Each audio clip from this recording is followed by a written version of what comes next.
Apologies for not being able to be with you today. I would have very much liked to be there, not only given the importance of the content of the training and partnership with the Arab Network for Women in Elections and UNDP, but also this topic is dear to me, as gender, governance and elections have been the foundation of my career in the United Nations. I strongly believe, and data highlights, that where women are in leadership, equally with men, societies thrive. My appreciation goes to the Arab Network for Women in Elections under the excellent leadership of Commissioner Suhair for her partnership and impressive efforts in addressing critical concerns and barriers for women in elections, particularly ending violence against women in this sphere. I also wish to thank our sister agency, UNDP, represented by Nadia Hashimi, for the excellent collaboration in this important regional training. This brings two agencies together in support of key regional institutions with the aim of creating greater impact to end violence against women in elections. So critical, not only in this region, but globally. Most importantly, I wish to thank you all for being here and taking time out of your busy schedules for this initiative.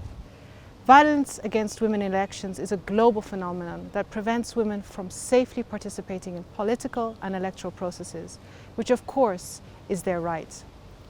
Being here today will hopefully allow us to think together and catalyze action in this regard. Violence against women in election manifests itself in many ways, be it physical, psychological, and through economic intimidation. It manifests itself as harassment or violence in the workspace, in communities and at home. It affects women political candidates, female voters, election officials, women in political institutions and professional networks. Unfortunately, the net result of such violence is witnessed in women not vying for political office, not running a second time, or not entering into the political environment at all. Indeed, there is a striking need to address this phenomenon in the region. This is particularly important because the Arab states' representation in politics is only 16.3%. This represents the lowest percentage in the world, and as mentioned before, where there are fewer women in politics, societies are less inclusive and less able to thrive, because the ideas, needs and rights of half the population are less heard, considered and supported.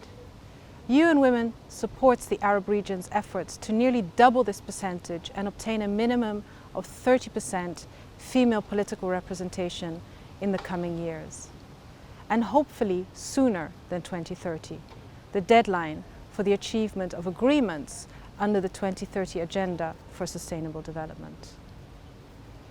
The 30% threshold, while not 50-50, has proven over the decades to be difficult to achieve.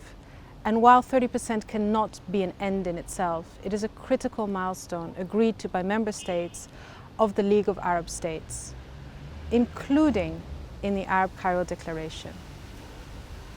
UN Women works closely with member states, civil society organizations and the United Nations Development Programme to implement action in this regard. To name a few of these efforts, I wish to draw your attention to UN Women and UNDP's joint knowledge product, a program guide on violence against women in elections, which aims to support action to end violence against women in elections. UN Women's technical support at country level is also important, for example in Iraq, Jordan, Libya and Tunisia, as this really looks around strengthening gender mainstreaming and ending violence against women in elections with independent electoral commissions, parliaments and political parties. Finally, regional and national capacity building trainings on ending violence against women in elections are also supported by UN Women. The latter, of course, our reason for being here today, to build your capacities, stakeholder capacities, and learn from each other, bring skills and confidence on ending violence against women in elections. Importantly, at the request of the UN Special Rapporteur on Violence Against Women in Politics, UN Women is developing a standardized survey to generate robust data in partnership with governments and civil society on the extent, typology, perpetrator profile and location of this violence. This data helps focus national policy and program implementation, and I am proud to share that our office led the first regional pilot in this regard, with data highlighting the extent and the types of violence suffered by women in politics in this region. In the sessions of this meeting, you will learn more about the excellent examples and tools available to help mitigate this violence in elections, violence against women in elections, and you will develop strategies and plans that can help advance your work when you return home. You will share experiences from across the region and beyond as part of peer learning from each other. In this room there is rich knowledge and incredible expertise that will allow us to catapult the region forward in ending violence against women in election. We can accelerate the number of women in politics by identifying common solutions and learning from each other.